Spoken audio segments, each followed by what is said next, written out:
Battle Through the Heavens. By Heavenly Silkworm Potato. Kabanata 366. Ang malaking away sa pagitan ng Daozangs. Kasunod ng maraming mga hibla ng mabangis na hangin na nagsasama-sama sa kanyang paligid, ang puting ningning sa dulo ng daliri ni Yunshan ay lalong tumingkad sa mata. Sa kanyang kumpletong anyo, ito ay halos tulad ng isang nakasisilaw na araw sa taas sa langit. Windspeak. Killer Meteorite. Sa sandaling iyon, ang hangin na nakapalibot sa Yunshan ay agad na tumigas. Biglang itinuro ng kanyang daliri si Xiaoyan. Sa isang mahigpit na sigaw, ang puting glow ay nagbuga ng isang maliwanag na flash at isang napakakitid na sinag ng liwanag na paputok na bumaril. Ang bilis ng sinag ng liwanag ay napakabilis, na medyo nakakatakot. Kung saan man ito dumaan, ang hangin ay nabalisa at nabaluktot.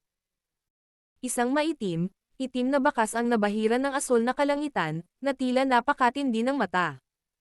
Ang nakakatakot na daw teknik na ito ay isang bagay na ginamit ni Yunyun noong nakipag-away siya sa Amethyst Winged Lion noong nakaraan.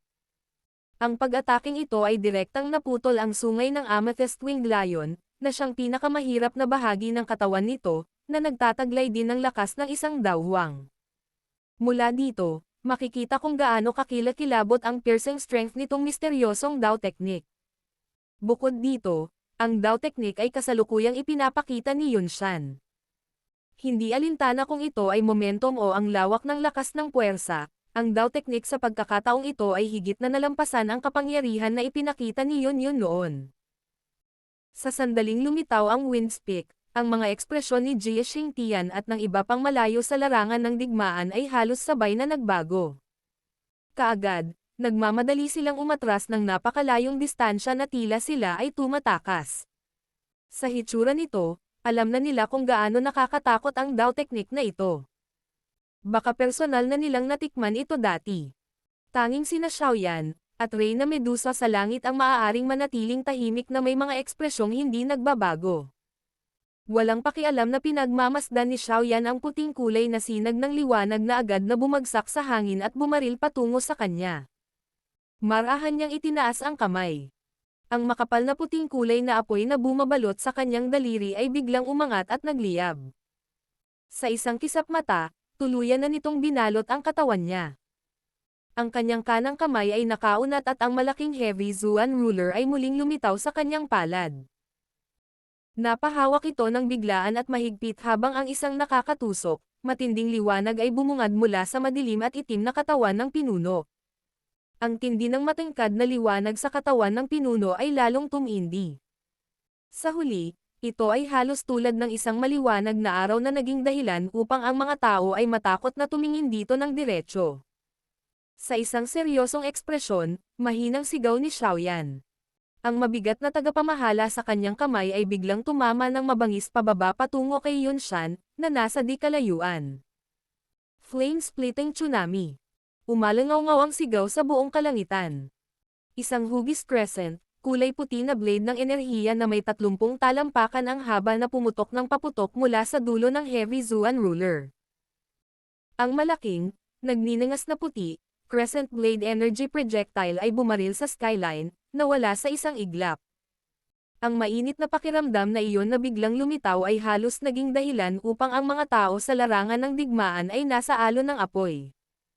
Ang hubog na talam ng enerhiya ay nagdala ng maraming pagsabog na tumatagos sa tainga habang tumatawid ito sa skyline.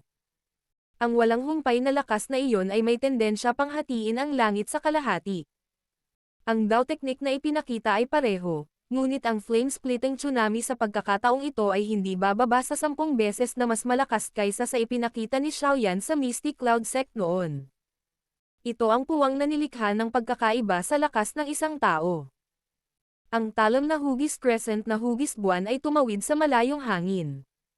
Sa ilalim ng panonood ng hindi mabilang na mga titig, sa wakas ay bumangga ito sa puting kulay na sinag ng enerhiya na tumatama sa kalangitan sa paraang parang kidlat. Sa isang iglap, isang dagandong na parang kulog ang sumabog sa asol na kalangitan. Ang mga nakakatakot na alon ng enerhiya ay nagsimulang lumabas mula sa punto ng banggaan. Ang napakalaking pressure na iyon ay talagang naging sanhi ng ilan sa mga taong nakatayo sa parisukat na direktang pinindot sa isang posisyong pangsanggol.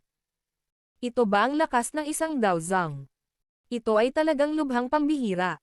Kahit na si Jia Xingtian at ang iba pa ay napakalayo, ang mga alon ng enerhiya na dumarating sa kanila ay naging sanhi pa rin ng bahagyang pagbabago ng kanilang mga ekspresyon habang sila ay muling umatras ng mas malayo. Matapos pakalmeyan ang sarili, inangat ni Jia Xingtian ang kanyang ulo at tiningnan ang lugar kung saan nag-aaway ang dalawang tao na may mainit na tingin.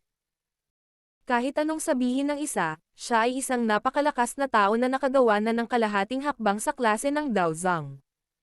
Gayunpaman, kahit na ganoon nga, kung kaharap niya ang isang tunay na Daozang, madarama pa rin niya ang napakalaking agwat na mahirap lampasan. Natatakot ako na ang kasalukuyang Xiaoyan ay may lakas din ng isang Daozang, hindi ba? Kung hindi, tiyak na imposible para sa kanya na tanggayan ang Windspeak ni Yunshan. Dapat malaman na noong si Yunshan ay isang dawang pa noon, ginamit niya ang hakbang na ito upang patayin ang dalawang malalakas na tao sa kanyang lakas mula sa Chuyon Empire. Seryoso ang mukha ni Fama sa sinabi niya. Hindi ko alam kung napagtanto mo, ngunit mula nang biglang tumaas ang lakas ni Xiaoyan, ginamit na lang niya ang makapal na kulay puti na Heavenly Flame na iyon. Hindi niya ginamit ang kahit kay titing na kulay berdeng apoy na iyon. Biglang sabi ni Fa Maria. Bilang isang alchemist, natural para sa kanya na maging lubhang matulungin sa apoy. Oo, ngunit ang paraan kung saan ginagamit ng kasalukuyang Xiaoyan upang kontrolin ang kulay puti na apoy na iyon ay malinaw na mas pino kumpara sa nauna. Tumanggaw si Jia Xingtian at sumagot. Ang taong ito ay talagang isang tao na hindi malaman ng iba. Saglit na nag-isip si Fama, ngunit wala ni Kay Titing na palatandaan. Umiling lang siya at nagsalita ng mapait na ngiti. Tumanggaw si Jia Xingtian, ganap na ibinahagi ang parehong opinyon. Agad niyang inangat ang ulo niya at pinagmasdan ang lugar kung saan unti-unting nawawala ang energy ripples.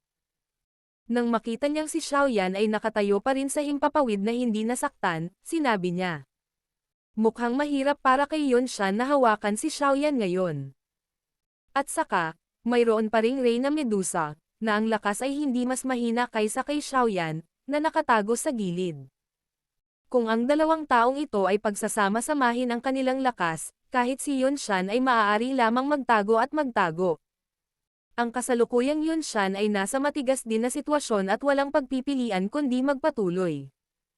Ang First Elder ng sekta ay pinatay ng isang tao sa harap ng napakaraming tao. Anuman ang lakas ng kabilang partido, dapat siyang kumilos. Kung hindi, ang Misty Cloud Sect ay lubhang mawalan ng mukha kung ang balitang ito ay kumalat. Pagkatapos ng lahat, ang bagay na ito ay iba sa huling pagkakataon. Bumantong hininga si Fa Maria. Bukod pa rito, ang awayan sa pagitan ng magkabilang partido ay ganap na nabuo. Sa karakter ni Yunshan, tiyak na hindi niya hahayaang matagumpay na umalis ang isang hinaharap na kaaway na may ganoong nakakatakot na potensyal. Ang bagay na ito ay isang bagay din na hiniling ni Yunleng. Wala siyang magawa at tumakbo pa rin siya sa Wutan City upang labanan ang angkan ng Xiao. Hindi ba ito nagpipilit kay Xiaoyan na mabaliw?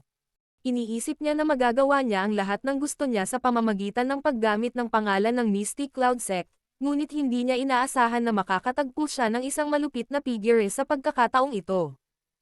Mahinang sabi ni Jia Xingtian. Mapait na ngumiti si Fama at umiling. Hindi siya nagpahayag ng anumang opinyon tungkol sa bagay na ito. Sa halip, inangat niya ang kanyang ulo at pinagmasdan ang mga katawan ni Xiaoyan at Yunshan, na muling lumitaw at mahinang bamulong. Sana ay hindi sila magdulot ng anumang pinsala o kamatayan. Kung hindi, ito ay isang malaking kawalan sa Jiama Empire. Hihihi. Ang sect leader ng Misty Cloud Sect ay ganoon lang. Dahan-daang ipinipitik ni Xiaoyan ang kanyang manggas sa kalangitan, na ikinalat ang huling pagsalakay ng enerhiyang alon na kumalat patungo sa kanya. Isang malamig na ngiti ang sumilay sa kanyang maislan at makisig na mukha. Malamig ang ekspresyon ni Yunshan habang pinagmamasdan si Xiaoyan na talagang hindi nasaktan. Pagkaraan ng ilang sandali, dahan-dahan siyang huminga ng hangin at sinabi sa malamig na boses. Ang agos mo ay talagang napakalakas. Gayunpaman, naniniwala ako na palaging may kapalit para sa labis na paglabas ng iyong lakas. Ang aking lakas ay pag-aari ko habang ang iyong lakas ay hiniram o labis na hinuhugot mula sa iyong sarili. Hanggat naantala kita ngayon, hindi ako naniniwala na maaari mong patuloy na mapanatili ang lakas na ito. Ang relasyon sa pagitan ng magkabilang panig ay umabot na sa punto kung saan mahirap makipagkasundo. Kaya naman, hindi ko hahayaan ang isang taong tunay na maaaring maging isang Daozang na matagumpay na makatakas at patuloy na lumago habang dinadala ang puot sa Misty Cloud Sect sa loob niya bago tuluyang bumalik upang paksain ang aking Misty Cloud Sect. Ang isang makapal at malamig na hangarin sa pagpatay ay talagang nagsimulang tumakip sa mga salita ni Yunshan.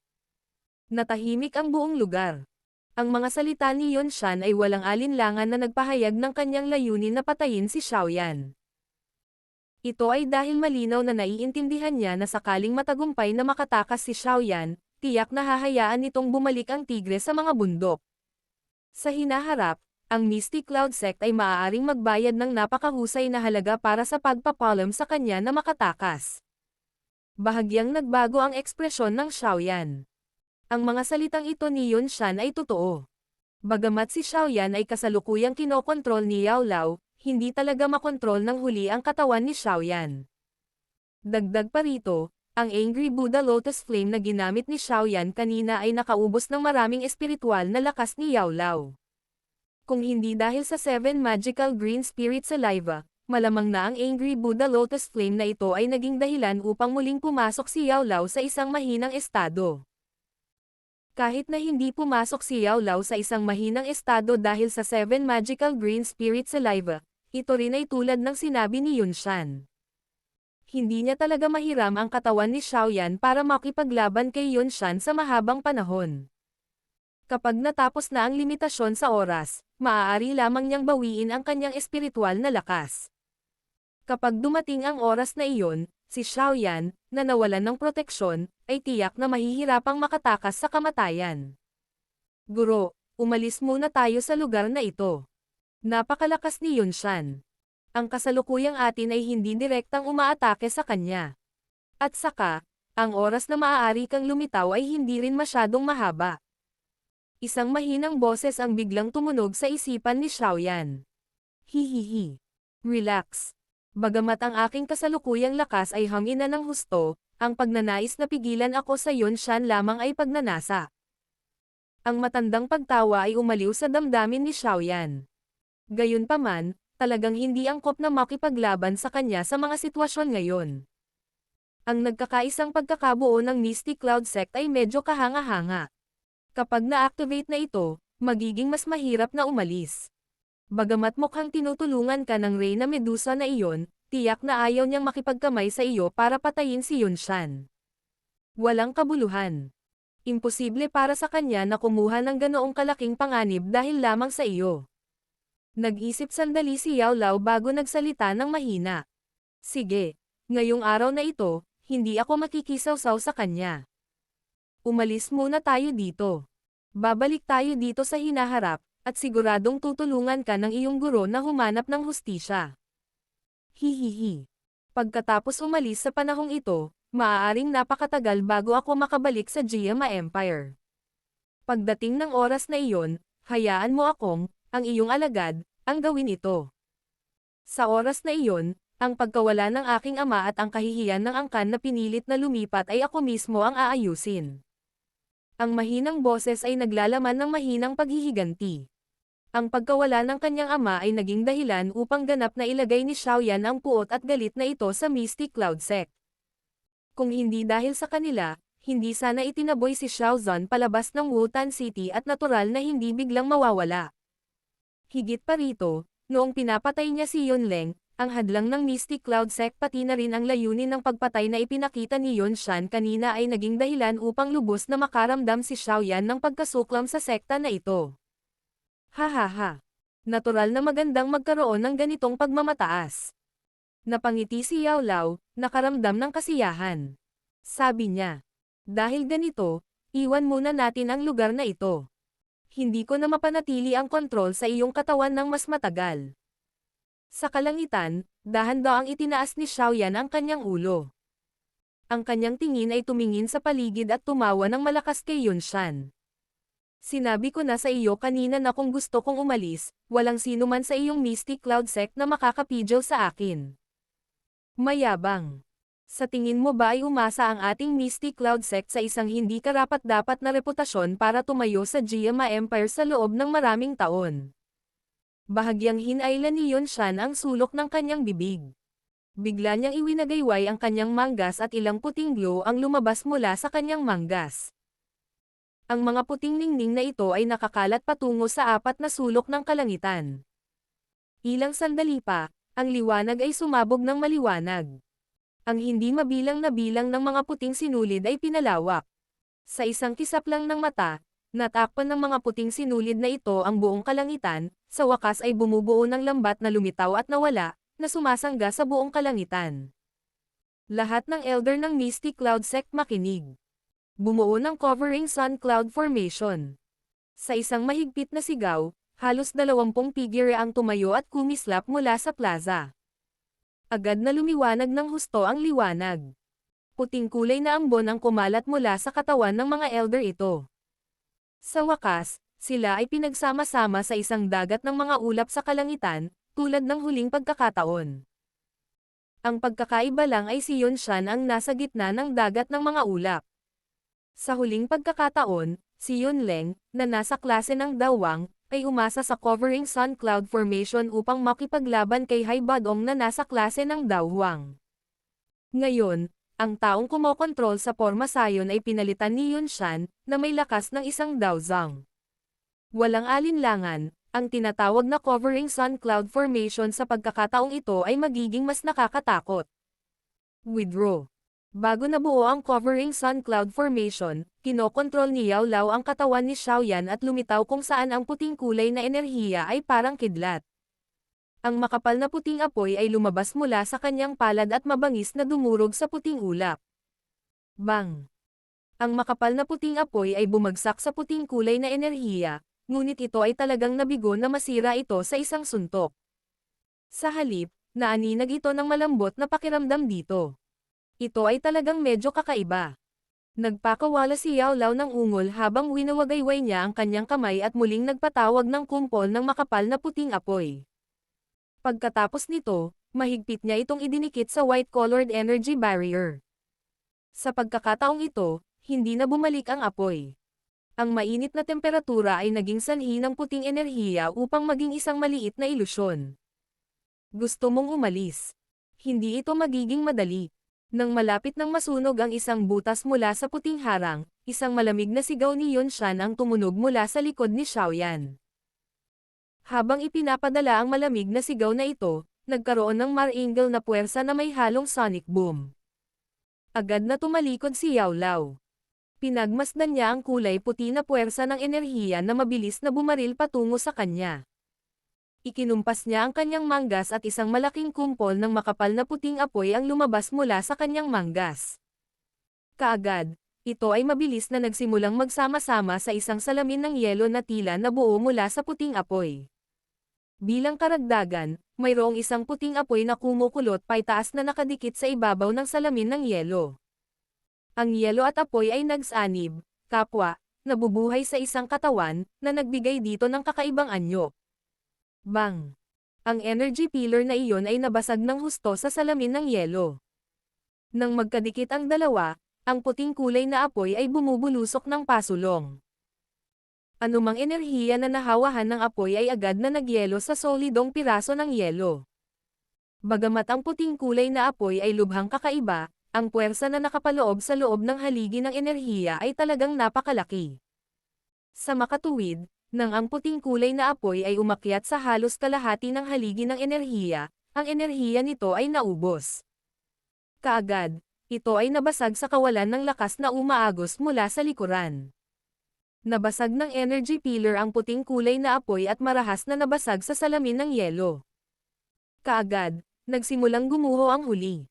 Maraming basag na linya ang tumakip sa salamin ng yelo na sa wakas ay nabasag ng isang bitek na tunog, na nagiging mga piraso ng yelo na tumagos sa hangin. Kahit na mayroon kang tulong ng Heavenly Flame, hindi madaling umalis ngayon. Ang katawan ni Yunshan ay nasuspine sa dagat ng mga ulap. Ang mayamang enerhiya sa paligid niya ay nagdulot ng bahagyang pagkinang sa katawan ni Yunshan.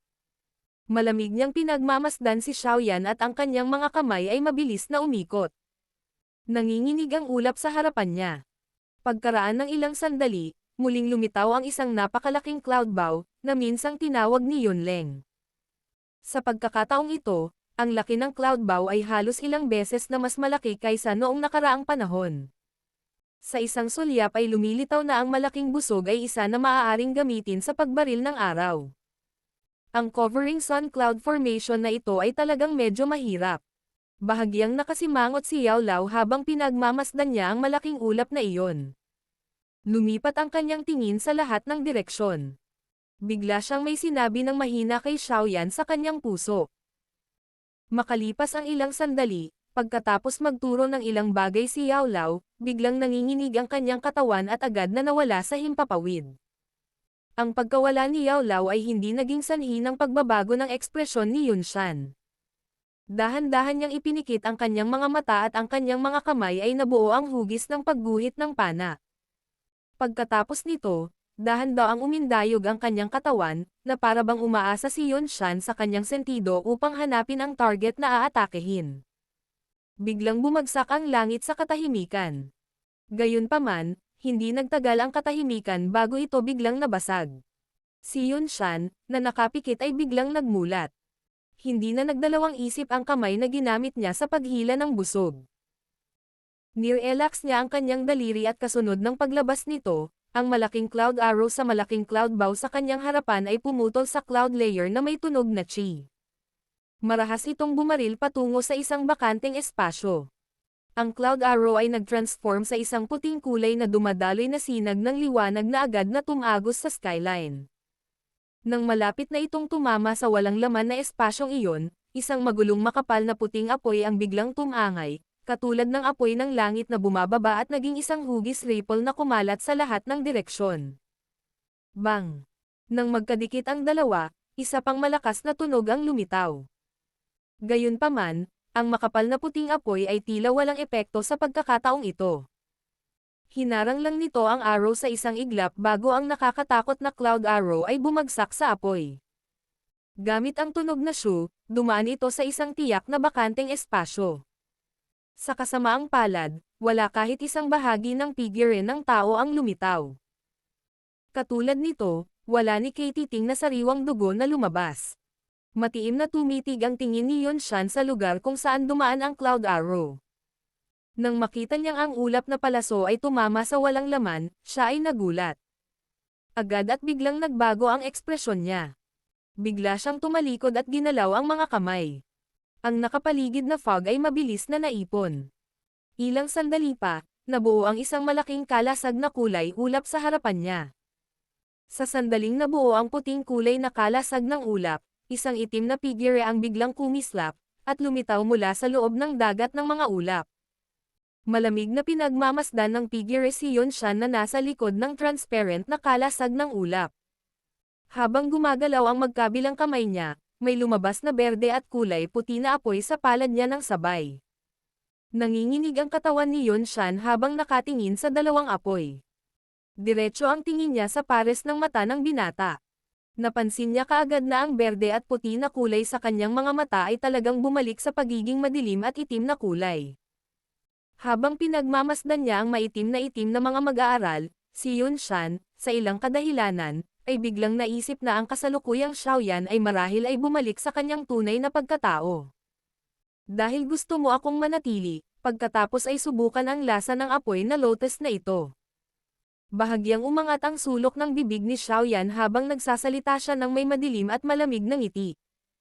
Kanina, tahimik na ipinaalam sa kanya ni Yao Lao na kapag malapit na sila, dapat ipakita ni Xiaoyan ang kanyang pinakamabangis na pag-atake. Ito ay dahil si Xiaoyan lang ang nakakontrol sa Angry Buddha Lotus Flame. Habang bumagsak ang tawa, ang mga kamay ni Xiaoyan ay biglang nabasag ng malakas. Sa lakas ni Yao Lao na umalalay sa kanya sa pagkakataong ito, Ang bilis ng pagsanib ng dalawang kulay na apoy ay maraming beses na mas mabilis kumpara sa nauna. Sa isang mahinang dumadagandong na tunog, isang berdeng-puting apoy, na halos kasing laki ng isang palad, ay mabilis na umangat mula sa gitna ng palad ni Xiaoyan. Pumunta ka. Ang arko sa sulok ng bibig ni Xiaoyan ay lalong lumaki. Nagpakawala siya ng mahinang sigaw at agad na bumuga ng apoy. Sa wakas, mabigat itong nabasag sa kalasag na kulay ulap sa harap ng bahagyang duling ng mga mata ni Yunshan. Bang! Bagamat ang Angry Buddha Lotus Flame sa pagkakataong ito ay hindi nilikha ng kasing perpekto ng inihanda ng may matinding pagsisikap noong huling pagkakataon, ang malakas na lakas ni Yao Lao ay isinama dito. Sa makatuwid, ang lakas nito ay hindi mas mahina kaysa sa flame-splitting tsunami na personal na ipinakita ni Yao Lao kanina. Kasunod ng malakulog na pagsabog na sumabog, muling lumitaw ang isang apoy na lotus mula sa loob ng dagat ng mga ulap. Ang kumpol ng mga ulap ng enerhiya sa paligid na ganap na binubuo ng enerhiya ay naging malabo rin mula sa pag-ataking ito. Mabilis na bumaba ang katawan ni Yunshan. Medyo namutla ang ekspresyon niya. Ang isang pagsabog sa ganoon kalapit ay halos naging dahilan upang matanggap niya ang buong epekto ng Fire Lotus. Kaya naman, kahit na nasa kanya ang kalasag ng ulap na nagpoprotekta sa kanya, nanginginig pa rin siya hanggang sa kinailangan niyang umalis sa dagat ng mga ulap. Bukod dito, sa sandaling umalis siya sa dagat ng mga ulap, natural na hindi na niya magagamit ang malaking porma sayon. Hindi mabilang na mga alagad ng Misty Cloud Sect sa plaza ang nanood kay Yunshan, na kinilig sa pag-atake ni Xiaoyan hanggang sa talagang kinailangan niyang umalis sa dagat ng mga ulap. Nagpalitan sila ng tingin sa isa't isa at walang imak. Sa hindi malamang dahilan, isang malamig na pakiramdam ang bumangon mula sa kanilang mga puso. Grandmaster. Nang makita niyang bumababa si Yunshan, hindi napigilan ng mga maselang kamay ni Nolan Yanran na takpan ang kanyang mapupulang labi habang sumisigaw ito ng hindi sinasadya. Ito ay talagang karapat-dapat na maging labanan sa pagitan ng Daozongs. Kung tayo ay nasa ganoong kalapit sa pagsabog ng apoy na lotus, malamang na mawawalan tayo ng kalahati ng ating buhay, hindi ba? Ngumiti ng mapait si Fama at sinabing, akala ko hindi na magagamit ni Xiaoyan ang kulay berdeng apoy. Iniwan niya talaga ito bilang paraan para makatakas. Umiling si Jie Xingtian at bumantong hininga. Mukhang hangin na ang lakas ni Xiaoyan sa agos ng panahon. Biglang nagsalubong ang kilay ni Fa Maria. Bilang isang Tier 5 alchemist, ang kanyang spiritual perception ay higit na lumampas sa isang ordinaryong dawhuang. Sa makatuwid, naramdaman niya kaagad ang bahagyang pagbabago ni Xiaoyan.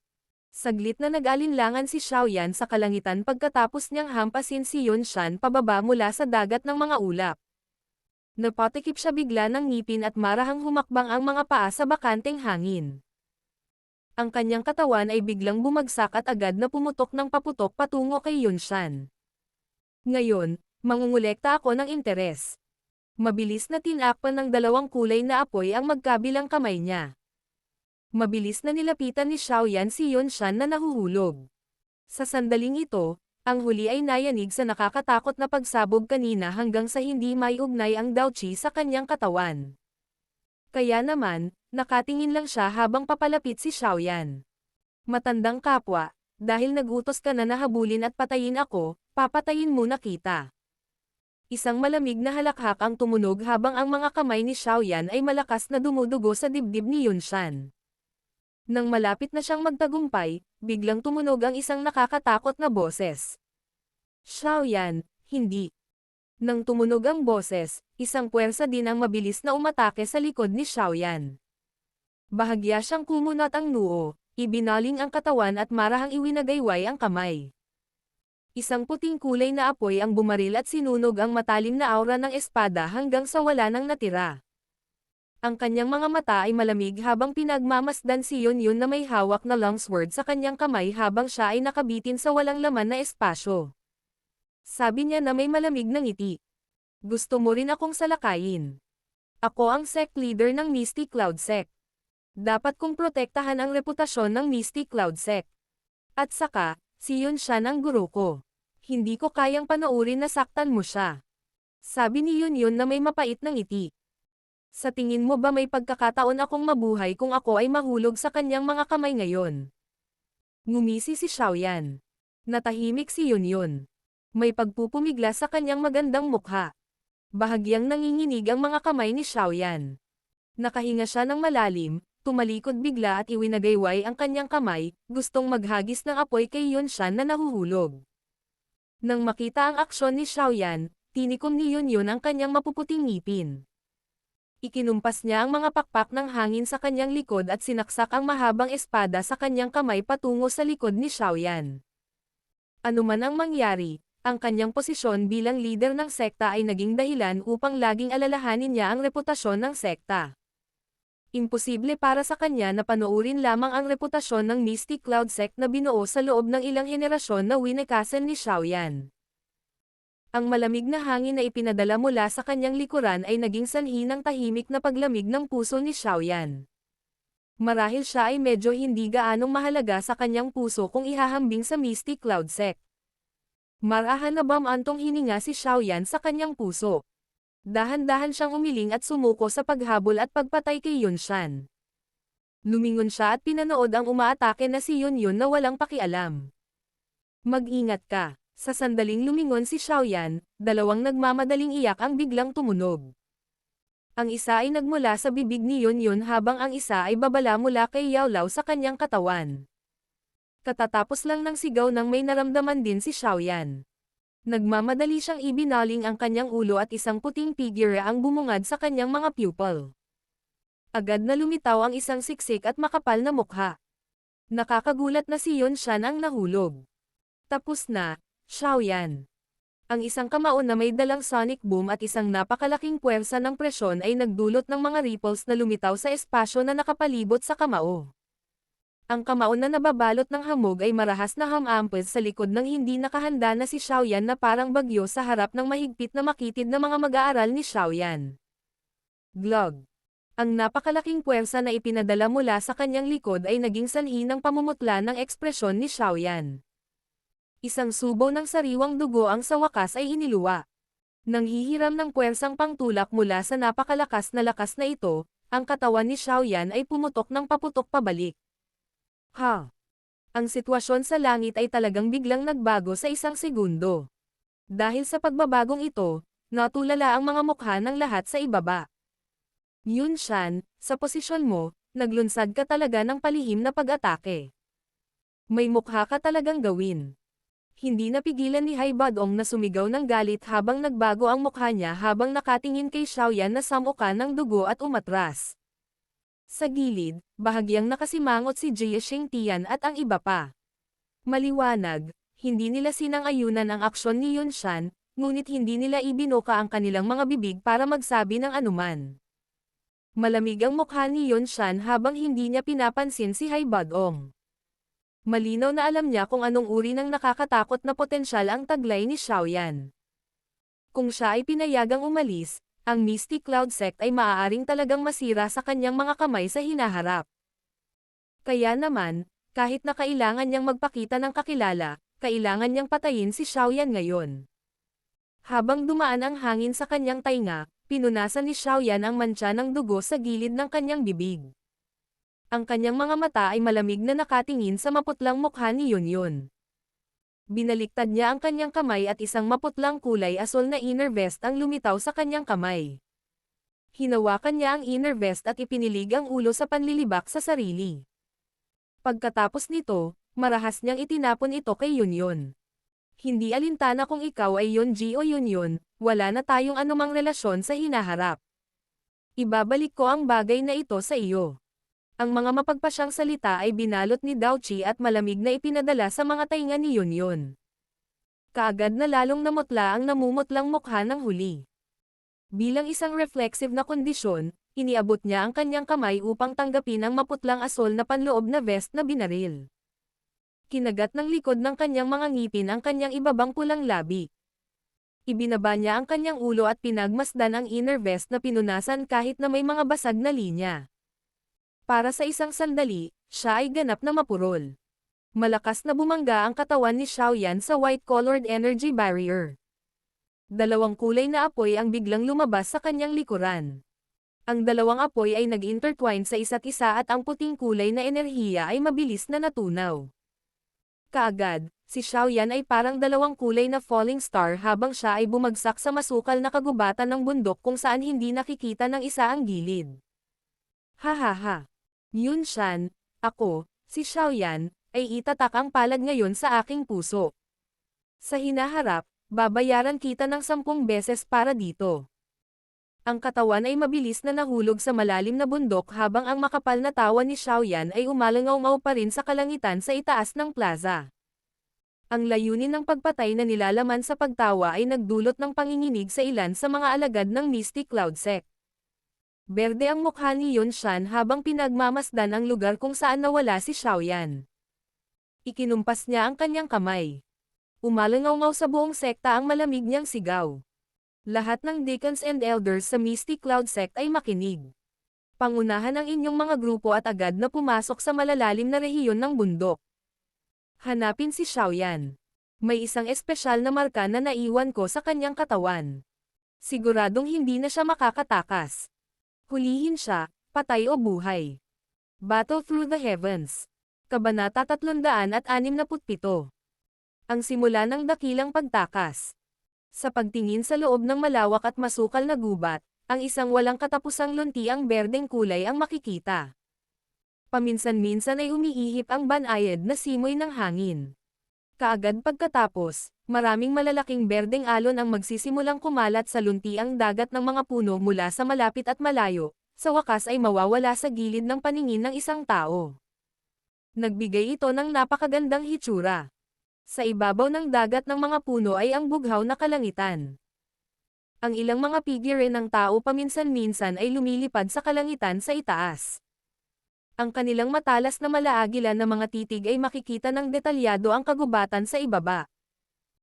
Gayunpaman, ang laki ng kagubatan na ito ay napakalaki at ang mga berdeng alon na sunod-sunod na gamulong ay sumasakop din sa karamihan ng mga bagay sa ilalim ng masukal na kagubatan. Kaya naman, gaano man sila naghanap sa pulgada sa bawat pulgada, hindi pa rin nila mahanap ang kanilang target. Ilang tao ang dumaan sa masukal na kagubatan na ito.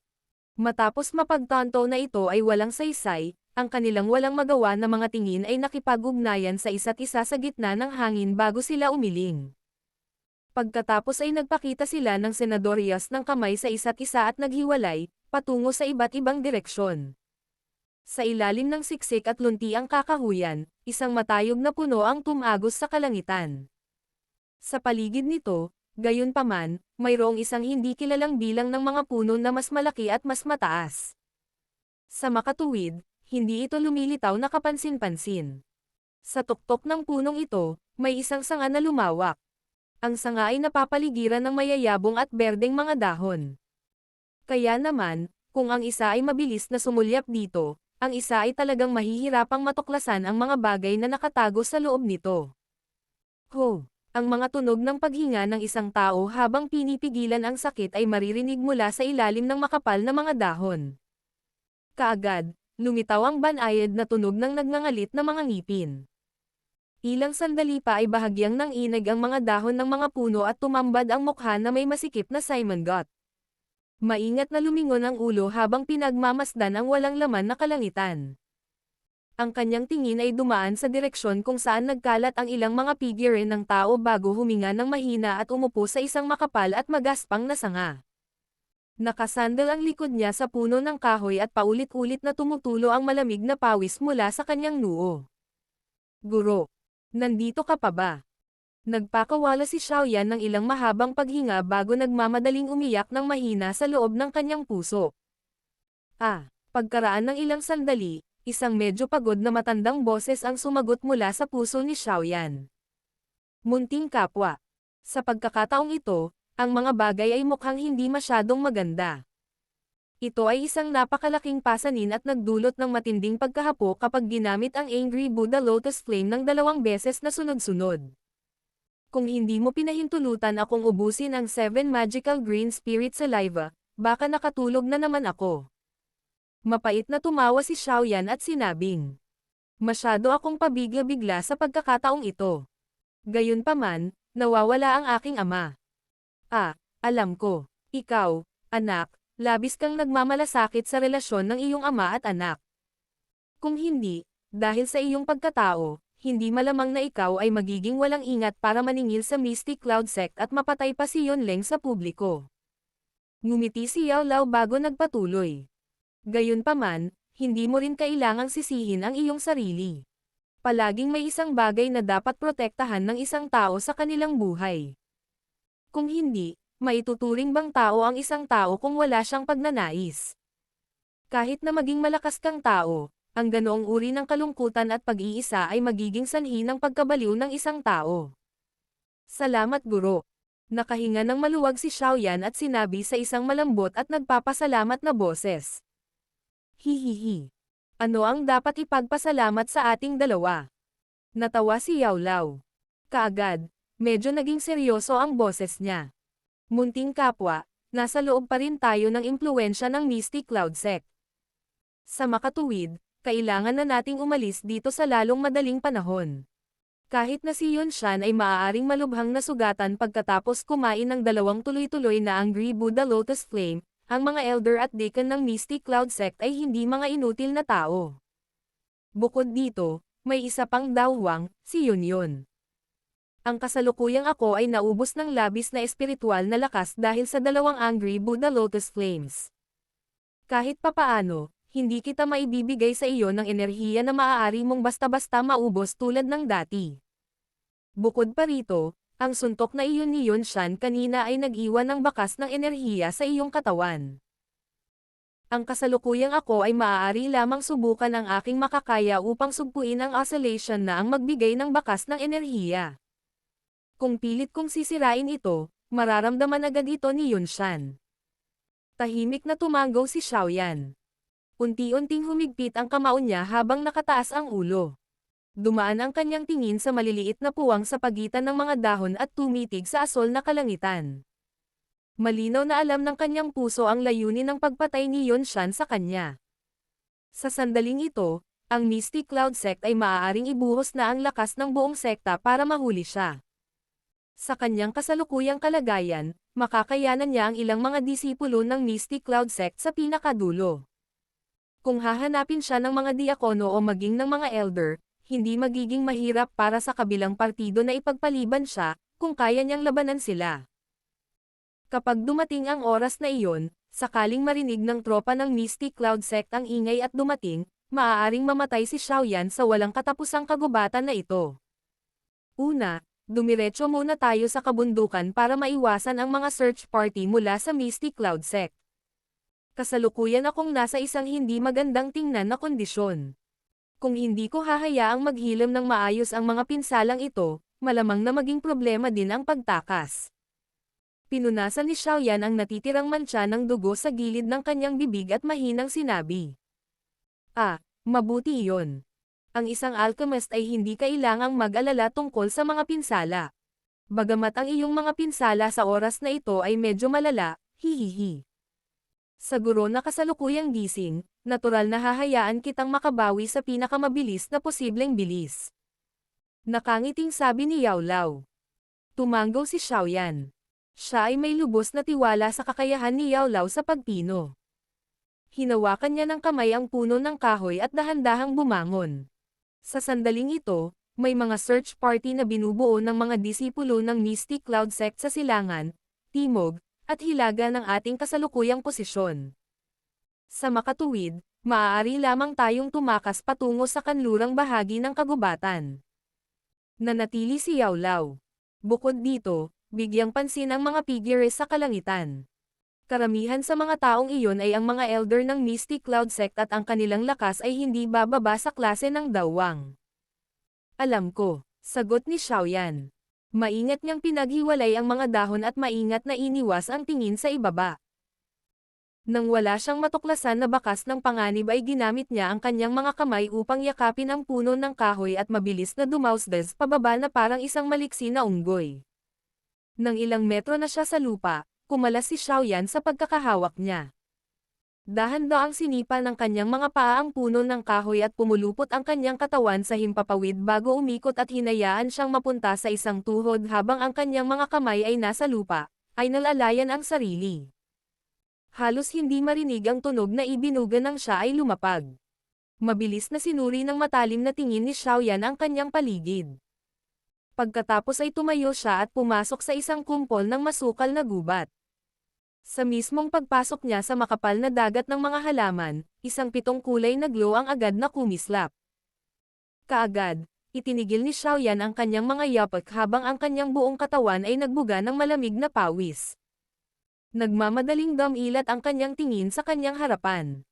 Kaagad, hindi niya maiwasang matuwa.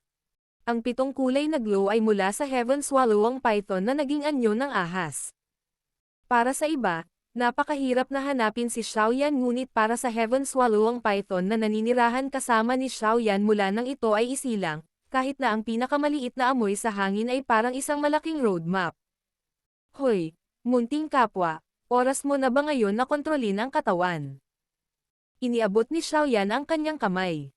Ang Heaven Swallowing Python ay maso na ring gumalaw, pinahaba ang dila nito at naglalabas ng sumisichit na tunog patungo kay Xiaoyan. Hihihi. Mabuti iyon. Mabuti iyon.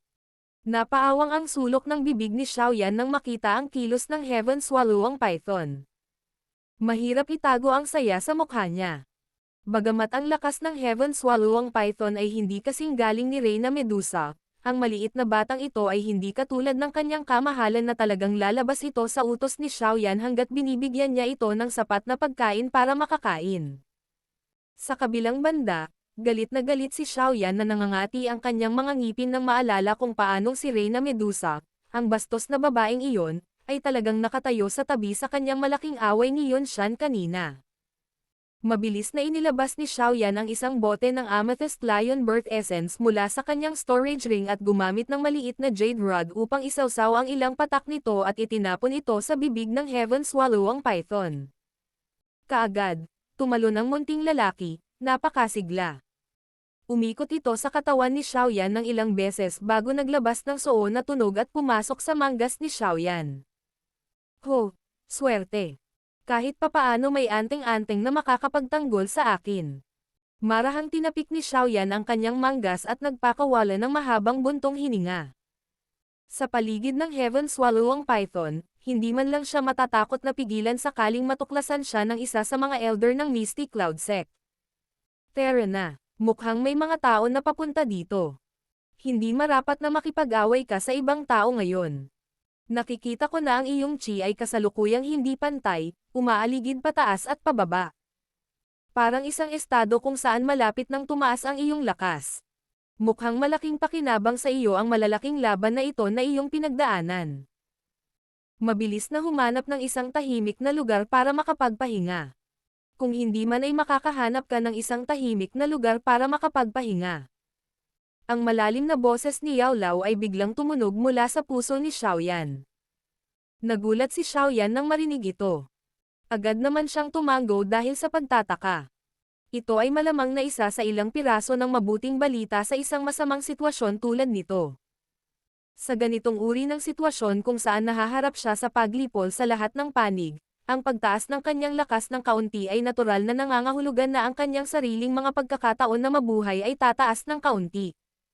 Inikat ni Xiaoyan ang kanyang ulo at pinagmasdan ang masukal na kakahuyan sa likod niya. Isang malamig na ngiti ang sumilay mula sa gilid ng kanyang bibig habang mahinahong sinabi. Misty Cloud Sect, Yunshan, mukhang ang sama ng loob sa ating dalawa ay ganap na nabuo. Sana ay hindi mo ito pagsisihan sa hinaharap. Kung iniisip mo na ako, si Xiaoyan, ay isa sa mga taong walang gulugad na darating na nagmamakaawa habang nakabitin ang kanyang buntot sa pagitan ng kanyang mga paa, natatakot talaga akong mawala ka. Noon, dahil lamang sa isang 3-year agreement, si Xiaoyan ay maaaring kumagat ng bala at magsanay sa loob ng 3 taon, na naging dahilan upang siya ay maging parang nag-iisang lobo sa mga damuhan. Kapag siya ay nasugatan, siya ay atras pansamantala. Mabilis na kasunod nito, siya ay magiging parang multo at uod sa tarsal bone ng isang tao, sa paligid at naghihintay na maghiganti sa isang nakamamatay na suntok. Nang bumagsak ang boses na naglalaman ng makapal at madilim na lamig, ang paa ni Xiaoyan ay tumuntong sa lupa. Ang kanyang katawan ay naging isang itim na anino na mabilis na tumakas sa madilim at itim na kagubatan na iyon. Kasunod ng pagkawala ni Xiaoyan, ang lugar ay dahan-daang bumaba sa katahimikan. Makalipas ang halos 10 minuto, 10 figure ang biglang bumaril mula sa masukal na kagubatan. Hawak-hawak nila ang mga mahabang espada sa kanilang mga kamay habang iniskan nila ang paligid na may seryosong ekspresyon. Nang makita nilang walang gumagalaw, nakahinga sila ng maluwag. Nagpalitan sila ng tingin at lahat sila ay mapait na ngumiti at umiling. Ang mga sumiklab na signal na mahigpit na nakahawak sa kanilang mga kanang kamay, na handang bitawan anumang oras, ay ibinalik din sa bulsa ng kanilang dibdib.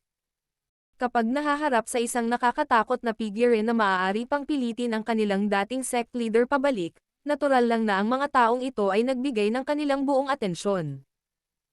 Isang alagad ng Mystic Cloud sect na pinuno ng grupo ang dahan-daang humakbang. Ikinaway niya ang longsword at kumislap ang kislap ng espada, nag-iwan ng hindi kilalang simbolo sa malapit na puno. Nang magawa niya ito, lumingon siya at mahinang sinabi. Natapos na natin ang paghahanap sa lugar na ito. Kung magpapatuloy tayo sa unahan, papasok tayo sa hilagang kanluran ng Magical Beast Mountain Range. Hindi mababa ang rank ng Magical Beasts doon. Medyo mahirap kung hahanapin natin doon. Mukhang kailangan nating ipaalam sa elders na gamitin ang mga flying unit. Habang nagsasalita siya, mabilis siyang naglabas ng isang kawayan na sipol sa bulsa ng kanyang dibdib at inilagay iyon sa kanyang mga labi. Hinaypan niya ito ng marahan at dahan-daang lumabas ang bahagyang matalim na tunog mula sa kawayan. Sa wakas ay nakabuo ito ng parang alon na mabilis na kumalat sa buong malaking kagubatan. Battle Through the Heavens. Kabanata 368. Pagbawi. Sa masukal na kagubatan kung saan nakatayo ang matataas na puno, paminsan-minsan ay may mga batik-batik ng liwanag na pumapatak sa mga puwang ng mayayabong na kanapi ng mga sanga at dahon na sumasangga sa lupa mula sa mainit na sikat ng araw.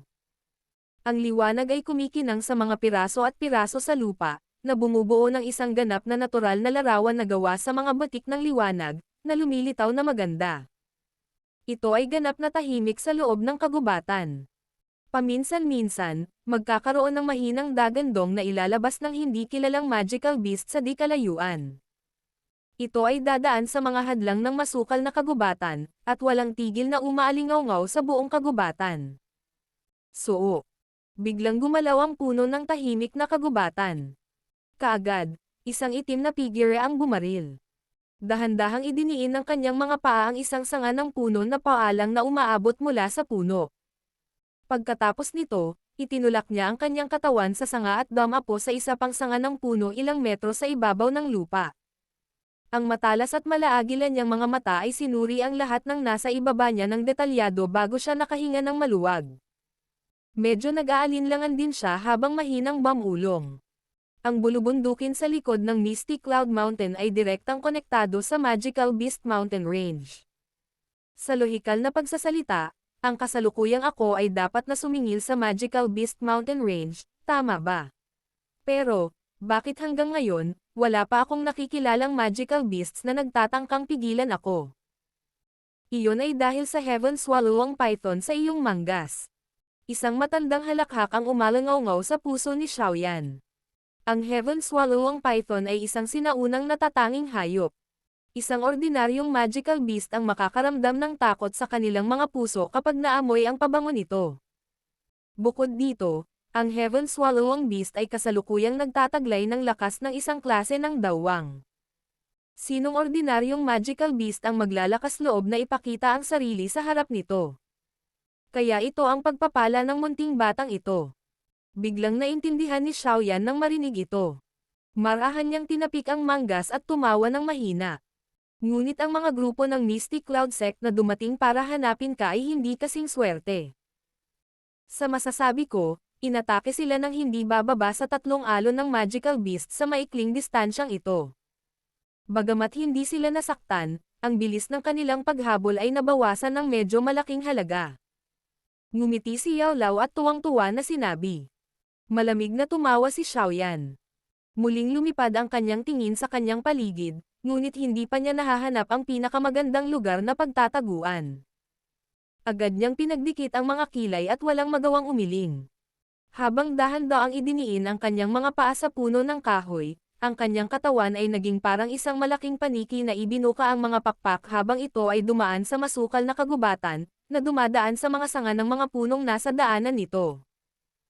Nagpatuloy siyang tumungo at tumakas habang naghahanap ng pinakamagandang lugar na mapagtataguan. Sa isang kagubatan na puno ng malalaking puno at magical beasts, ang pagnanais na makahanap ng isang lugar na mapagtataguan mula sa panganib na libreraden sa anumang kaguluhan ay walang alinlangan na medyo mahirap. Gayunpaman, itinuring na maswerte si Xiaoyan. Habang unti-unting dumidilim ang langit, sa wakas ay nakahanap siya ng magandang lugar. Dumadaan si Xiaoyan sa isang malaking lugar ng makakapal na mga dahon nang lumitaw sa kanyang paningin ang isang mapanganib na bangin, na halos 10 metro ang lapad. Binagulan niya ang kanyang takbo at dahan-daang naglakad patungo sa gilid ng bangin. Ibinaba niya ang ulo, sinulyapan niya ang madilim na bangin na tila wala sa ilalim. Pagkatapos ay iniangat niya ang kanyang ulo at dahan-daang itinoon ang kanyang tingin sa matarik na pader ng bundok sa kabilang panig. Ilang sandali pa, biglang huminto ang kanyang tingin sa isang madilim na kuweba ng bundok. Ang kuweba ng bundok na ito ay humigit kumulang 10 metro mula sa tuktok ng bundok. Hindi ito lumilitaw na nilikha ng isang tao. Sa halip, ito ay tila puwersahang ginawa ng isang uri ng matalas na kuko na magical beast. Ang lugar na ito ay napakahusay. Kahit na natatakpan ito ng hamog. Kahit na may lumilipad na mga tao, mahihirapan silang malaman ang anumang bagay. Ang ekspresyon ni Xiaoyan ay may kagalakan habang pinag-aaralan niya ang posisyon ng madilim na kuwebang bundok na iyon. Sa matarik na pader ng bundok na iyon, may napakaraming kuweba ng bundok na katulad ng madilim na ito. Gayunpaman, tanging ang kuweba ng bundok na ito ang may napakahusay na posisyon kung ihahambing sa iba. Tumayo si Xiaoyan sa gilid ng bangin at pinagmasdan ang kuweba ng bundok. Kung hindi ito susuriing mabuti, makikita lamang nila ang isang mahinang hamog na tumataas mula sa kailaliman ng bangin. Matapos suriin ito ng ilang sandali, bahagyang nanginig ang mga balikat ni Xiaoyan. Isang malaking pares ng purple cloud wings ang lumabas. Tumalon siya pasulong at tumalon sa bangin. Mabangis na hangin ang dumaan sa kanyang mga tainga. Kinapa ni Xiaoyan ang kanyang mga pakpak at mabilis siyang nakarating sa harap ng kuweba ng bundok. Nanatili siyang nakasuspend sa ere sa harapan nito sa halip na pumasok kaagad. Ang mga panganib ng Magical Beast Mountain Range ay walang kapantay, na may panganib na nakatago sa lahat ng dako. Kung ang isa ay hindi maingat sa pakikitungo sa kanila, hindi nila malalaman kung paano sila namatay. Dahan-daang itinaas ni Xiaoyan ang kanyang manggas at lumabas ang Heaven Swallow ang python. Itinuro ng kanyang daliri ang kuweba ng bundok. Mukhang naintindihan naman ng huli. Sumirit ito at naging isang 7 kulay na flash, na direktang bumaril sa yungib. Nang makita niya ang Heaven Swallow ang python na kumikislap sa kuweba, si Xiaoyan ay nagmamadaling lumayo ng medyo malayo. Pagkatapos nito, tahimik siyang naghintay. Ang paghihintay ay tumagal lamang ng wala pang 1 minuto nang isang makulimlim na hangin ang lumabas mula sa loob ng yungib. Isang malaking itim na figure ang mabilis na bumaril. Ito ay isang lumilipad na magical beast na may mabangis na anyo na takot habang lumipad palabas mula sa loob. Agad itong nagpalabas ng isang kakilakilabot na sigaw at direktang bumaril sa kalangitan, sa wakas ay nawala sa abot tanaw. Ho, mabuting tao. Isa talaga itong winged lion beast. Isa itong rank 3 magical beast na kayang makipaglaban sa isang dadoushi. Natigilan si Xiaoyan habang pinagmamasdan ang malaking magical beast na bumaril sa langit. Umiling siya at tumawa ng mapait. Mapalad na natulungan ako ng Heaven Swallow ang python. Kung hindi, sa kalagayan ko ngayon, malamang na kailangan kong maubos ang malaking lakas para mapatalsik ito mula sa kuweba. Hindi nagtagal pagkatapos tumakas ang winged lion beast, ang Heaven Swallow ang python ay lumipad palabas mula sa loob ng kuweba. Nanatili itong nakasuspine sa harap ni Xiaoyan, sumisikip habang pinipitik ang dila ng ahas sa harap ni Xiaoyan. Itinaas ni Xiaoyan ang kanyang kamay at ang Heaven Swallow ang python ay bumalik sa kanyang manggas. Noon lamang siya nagpakpak ng kanyang mga pakpak at lumipad sa kuweba habang nakakaramdam ng panatag. Dama pa ang kanyang mga paa sa matigas na bato sa bundok at isang alon ng maputlang kulay ang bumungad sa kanyang mukha. Ilang matinding ubo ang pinakawalan niya. Kasunod ng kanyang pag-ubo, ang purple cloud wings sa kanyang likod ay automatikong naging mga tato at lumiit sa kanyang likod. Talagang nasugatan ako, Pagkatapos lamang gumamit ng purple cloud wings sa loob lamang ng ilang minuto, ang loob ng katawan ko ay naging ganito na. Pinunasan ni Xiaoyan ang sinulid ng dugo na umagos mula sa sulok ng kanyang bibig habang mahinang nagsasalita na may mapait na ngiti. Dahan-daang pumasok si Xiaoyan sa loob ng kuweba na medyo maluwang. Bagamat ang baho na bahagyang namamalagi ay naging dahilan upang bahagyang sumimangot si Xiaoyan, ang kasalukuyang siya, na nahaharap sa pagkubkob mula sa lahat ng direksyon, ay natural na wala sa mood na mag-abala tungkol sa mga walang kabuluhang bagay. Pinitik niya ang kanyang daliri at bumaril ang dalawang moonlight stones mula sa loob ng space ring. Panay ang paglapag nila sa loob ng mga puwang sa pader ng bundok at ang mahina nilang liwanag ay agad na sumikat at tumagos sa buong kuweba. Tiningnan ni Xiaoyan ang maliwanag na interior ng kuweba at pagkatapos ay tumingin sa langit sa labas na naging ganap na madilim. Saglit siyang nag-isip bago lumapit sa bakana ng kuweba. Ginamit niya ang lahat ng kanyang lakas upang itulak ang isang malaking bato, na nagkataong nakaharang sa kalahati ng pasukan, na naging dahilan upang hindi maging masyadong halata sa kadiliman ng gabi ang kuweba na may magandang ilaw. Matapos ang lahat ng mga gawaing ito, sa wakas ay nagpakawala ng mahabang buntong hininga si Xiaoyan. Sa sandaling iyon, ang pagod sa pagtakas ng halos isang buong araw ay dahan-daang bumangon mula sa kaibuturan ng kanyang puso, at talagang naging sanhi ng pagbigat ng kanyang mga talukap. Hindi ngayon ang oras para magpahinga. Nang si Xiaoyan ay hindi na makatiis at isasandal na sana ang kanyang ulo sa lupa at mahimbing na mahimbing, biglang umalangaw-ngaw ang mahinang sigaw ni Yao Lao, na nagpasimula kay Xiaoyan. Nagmamadaling bumukas ang mga talukap niya na malapit ng tupiin. Sa isang mapait na tawa, mabilis siyang umatras ng 2 hakbang at nakahanap ng isang malinis na batong plataporma kung saan siya naka-cross-leg. Sa sandaling umupo si Xiaoyan, ang maitim na singsing ay mahinang yumanig. Unti-unting lumutang palabas ang ilusyonaryong katawan ni Yao Lao. Guro. Napakamot ng ulo si Xiaoyan at awkward na ngumiti habang pinapanood si Yao Lao. Walang magawang umiling si Yao Lao. Sinenyasan niya ang kanyang kamay at ang storage ring sa daliri ni Xiaoyan ay umalis sa kamay ng huli. Sa wakas, ito ay nasuspine sa itaas ng palad ni Yao Lao. Dapat kang gumaling muna mula sa gulo sa loob ng iyong katawan.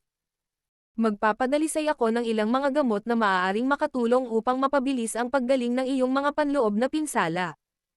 Dapat kang gumaling sa pinakamabilis na posibleng bilis. Kung hindi, ito ay masyadong mapanganib. Ang spiritual strength ni Yao Lao ay dumaan sa loob ng storage ring habang nag-order siya. Tumango si Xiaoyan. Tumigil siya sa pagsasalita ng anumang bagay na walang kaparirikan at nabuo ng kanyang mga kamay ang training seal sa kanyang harapan. Ipinikit niya ang kanyang mga mata at unti-unting naging mahinahon at mabagal ang kanyang orihinal na minamadaling paghinga. Tumango si Yao Lao bilang kasiyahan nang makita niyang tinalikuran na ni Xiaoyan ang kanyang nakakagambalang pag-iisip at pumasok sa kanyang training state ng napakabilis. Bahagya niyang pinitik ang kanyang daliri at ang mga sangkap na panggamot ay kumikislap at sunod-sunod na lumitaw mula sa loob ng storage ring pagkatapos ay lumipad sila sa paligid ng Yao Lao. Ang batang ito ay talagang nagimbak ng maraming sangkap na panggamot. Talagang inililigtas ako nito sa hirap sa paghahanap ng gamot. Habang pinag-aaralan ni Yao Lao ang mga sangkap na panggamot na nakabitin sa kanyang tagiliran, bahagyang tumango siya bago iwinagayway ang kanyang kamay. Kaagad, isang makapal na puting kulay na apoy ang pumailanglang at nasunog. Ikinumpas niya ang kanyang daliri at ang mga sangkap na panggamot ay maayos ngunit mabilis na itinapon sa apoy. Kung ikukumpara sa paraan na ginamit ni Xiaoyan upang pinuhin ang medicinal pill sa Alchemist Grand Meeting, ang makinis na paraan ng pagdadalisay ni Yao Lao na parang umaagos na ulap at umaagos na tubig na naging dahilan upang tunay na maunawaan ng lahat kung ano ang Alchemist Grandmaster. Ang mahinang pagkinang mula sa Moonlight Stones ang kadiliman mula sa paggapang sa kuweba lampas sa pasukan. Tanging ang kaluskos ng mga sangkap na panggamot sa loob ng apoy ang maririnig sa loob ng tahimik na loob ng kuweba.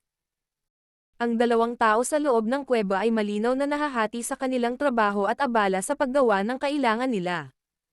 Nagpatuloy ang tahimik na pagsasanay ng halos 2 hanggang 3 oras. Noon lamang bahagyang nanginag ang mga talukap ng mata ni Xiaoyan, na nakapikit ng mahigpit. Pagkatapos ay dahan-dahan niyang iminulat ang kanyang mga mata. Pagkatapos ng 3 oras na paggaling, ang kanyang orihinal na mapatla at maputing mukha ay nagkaroon ng karagdagang kulay rosas na kumakatawan sa sigla. Nagpakawala si Xiaoyan ng mahabang hininga ng nakakulong hangin na matagal nang namamalagi sa kanyang dibdib. Medyo lumiwanag ang ekspresyon niya. Inangat niya ang kanyang ulo at tinitigan si Yao Lao, na nakatayo sa pasukan ng kuweba, pinagmamasdan ang paggalaw sa labas pagkatapos makumplito ang pagpino matagal na ang nakalipas. Marahan siyang ngumiti at sinabing, "Bagaman medyo malubha ang mga sugat ko, napigilan ang hindi maayos na kondisyon sa aking katawan." Totoo ang sinabi ng guro. Ang lakas at dugo sa aking katawan ay tumataas sa isang hindi matatag na paraan. Ito ay talagang isang pasimula ng aking pagtaas ng lakas. Ngumiti si Yao Lao at tumanggo. Inikat niya ang kanyang katawan at marahang pinitik ang kanyang daliri. Isang medicinal pill na may kulay na esmeralda ang itinutok patungo kay Xiaoyan. Mabilis itong hinawakan ng huli. Ubusin mo ito. Sa pamamagitan nito, ang mga sugat sa loob ng iyong katawan ay dapat naganap na gumaling. Ang nakapagpapagaling na epekto ng 3-line green spirit pill na iyong nainom ay napakalakas at hindi mo lubos na maabsorb ang lahat ng ito. Karamihan sa mga epektong panggamot ay idineposito sa iyong katawan. Maaaring makaramdam ka ng kaunting sakit pagkatapos mong kainin ito, gayunpaman, nagagawa nitong mag-evaporate at mailabas ang lahat ng mga epekto ng gamot na naipon sa loob ng iyong katawan.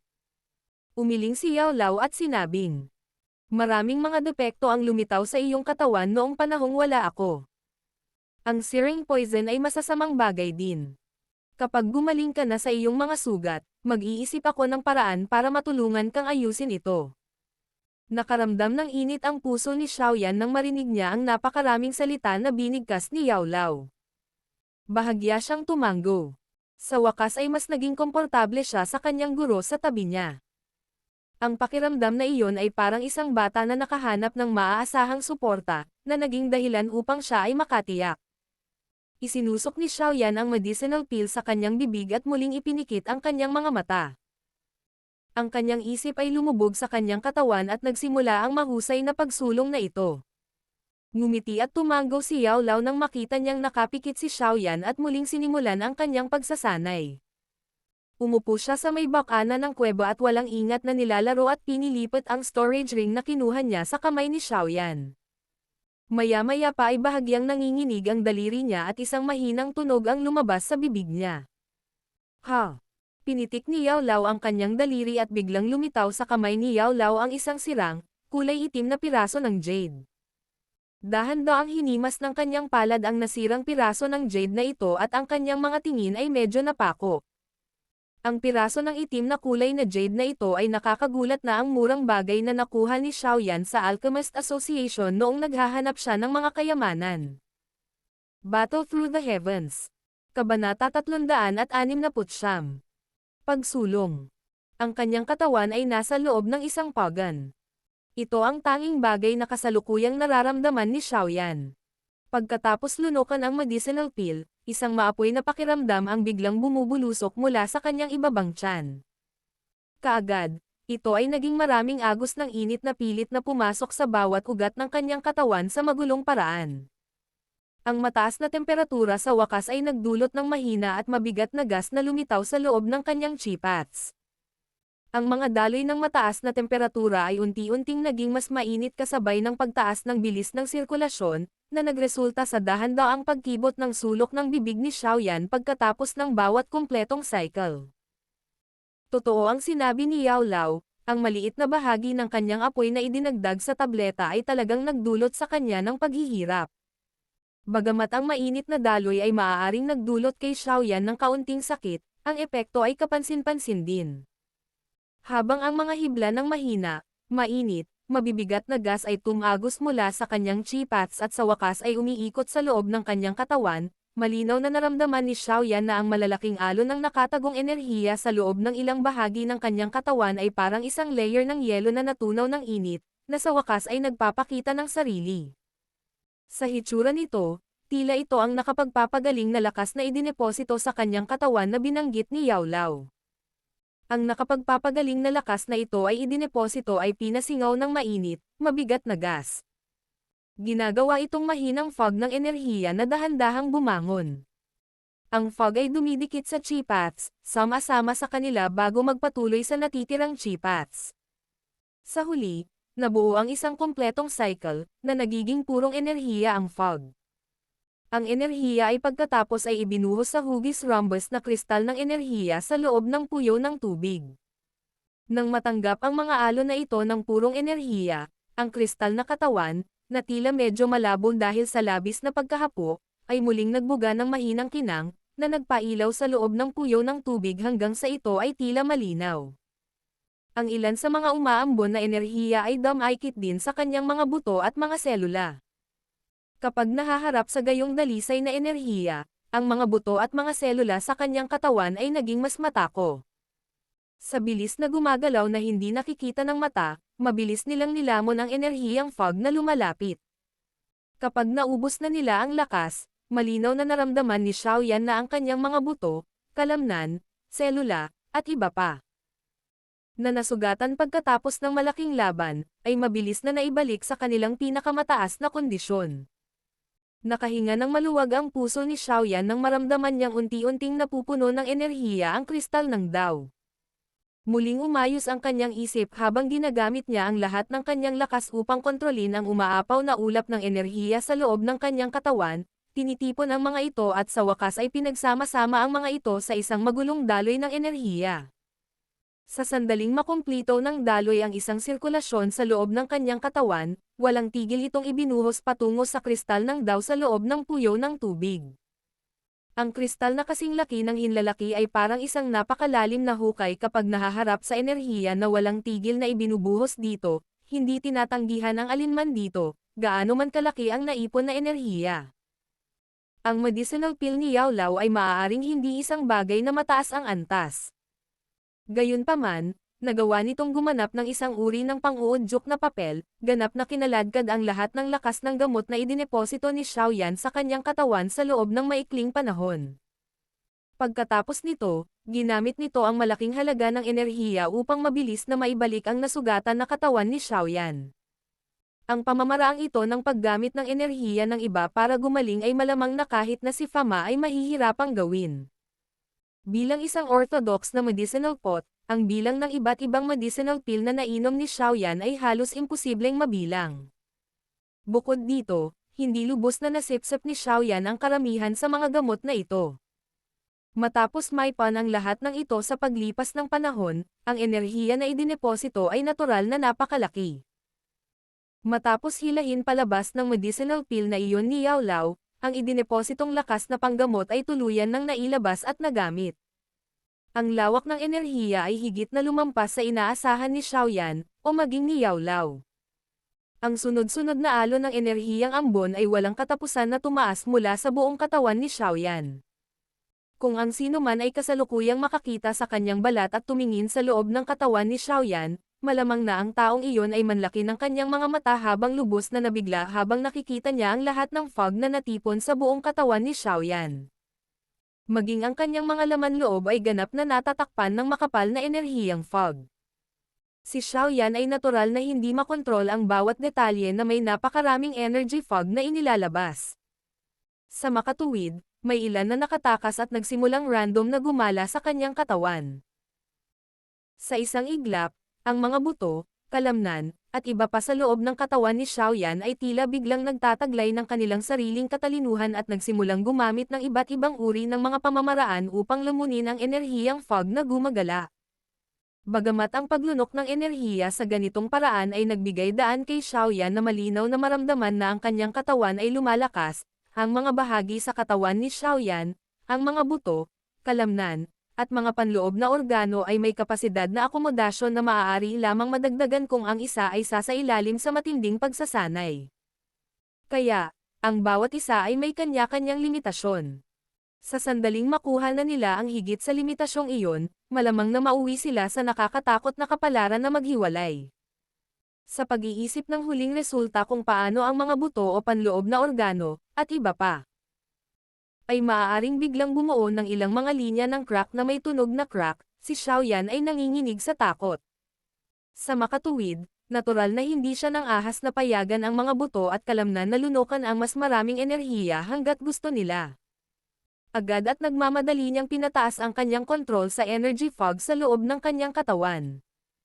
Kahit na pagkatapos niyang gawin ito, gayunpaman, bahagyang naramdaman ni Xiaoyan na ang kanyang balat ay naglalabas ng matinding sakit. Alam niya na ito ay dahil sa energy fog na kinaagnasan na ang ibabaw ng kanyang balat. Sa loob ng kuweba ng bundok, bahagyang nakasimangot si Yao Lao habang pinagmamasdan ang balat ni Xiaoyan, na talagang naging pula. Siya ay mahinang bamulong. Bakit ang katawan ng batang ito ay nakaipon ng napakaraming lakas na panggamot? Saglit siyang nag-isip bago pansamantalang itago sa kanyang kamay ang sirang jade fragment. Marahan niyang pinunasan ang daliri niya at biglang bumangon ang berdeng ilaw. Sinundan nito ang hangin at lumawak, sa wakas ay naging isang berdeng lotus na dahan-dahang nahulog. Sinulyapan ni Yao Lao ang kahangahangang berdeng lotus bago iwinagayway ang kanyang manggas patungo kay Xiaoyan. Isang banayad na puwersa ang dumausdas at itinaas ang huli bago maayos na inilagay siya sa berdeng lotus. Matapos lumapag si Xiaoyan sa berdeng lotus, dahan-daang bumangon mula sa loob nito ang mainit at berdeng kulay na bilog na glow. Habang tumataas ang bilog ng liwanag, ang maapoy na pulang balat ni Xiaoyan ay agad na naging mapurol. Ang kanyang mukha, na kung saan ay naglalaman ng ilang sakit ay sa wakas ay naging maluwag. Ang mainit na pakiramdam na ipinadala mula sa labas ng katawan ni Xiaoyan ay naramdaman din niya. Agad siyang nakahinga ng maluwag habang bumubulong sa sarili na may mapait na ngiti. Kalokohan. Ang mga sugat sa katawan ko ay gumaling na. Bakit ang dami pa ring sobrang lakas?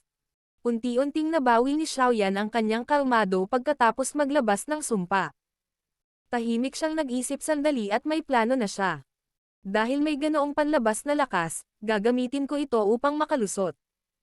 Ang pagkakataong ito ang pinakamaganda. Nang makapagdesisyon na si Xiaoyan, hindi na siya nagpaliban pa. Itinoon niya ang kanyang isip at ang energy fog na umaapaw mula sa kanyang katawan ay biglang lumundag. Ang mga alon ng hamog ay tila nahatak ng isang bagay habang mabilis silang kinaladkad patungo sa kanyang ibabang tiyan. Habang ang napakalaking fog ng enerhiya ay lalong nagiging malapit sa puyo ng tubig, ang laki nito ay bumaba rin ng husto. Maaaring maliit ang sukat nito, ngunit nagsimulang lumitaw ang ilang kahalumigmigan sa espasyo sa pagitan ng fog. Nang ang malaking kumpol ng fog ay pumasok sa kanyang chi paths, ang fog ay talagang ganap na nawala. Ang pinalitan nito ay isang kumpol ng mala emerald na purong likidong enerhiya. Mayroong kahit ilang solid, maliliit na kristal na nakulong sa loob ng likidong enerhiya na iyon. Sinundan ng emerald liquid ang parehong ruta na tinukoy ng flame mantra chi method at nakumpleto ang isang buong sirkulasyon. Pagkatapos nito, tahimik itong huminto sa pasukan ng puyo ng tubig. Ang lakas na dahan-daang umaagos ay parang isang malaking baha na malapit ng ilabas. Ito ang magpapasya kung makakalusot ako o hindi. Mahinang bulong ni Xiaoyan sa kanyang puso habang pinagmamasdan ang malaking kumpol ng enerhiyang esmeralda. Sa isang pag-iisip mula sa kanyang isip, ang lakas na nakaharang sa pasukan ng puyo ng tubig ay agad na nawala.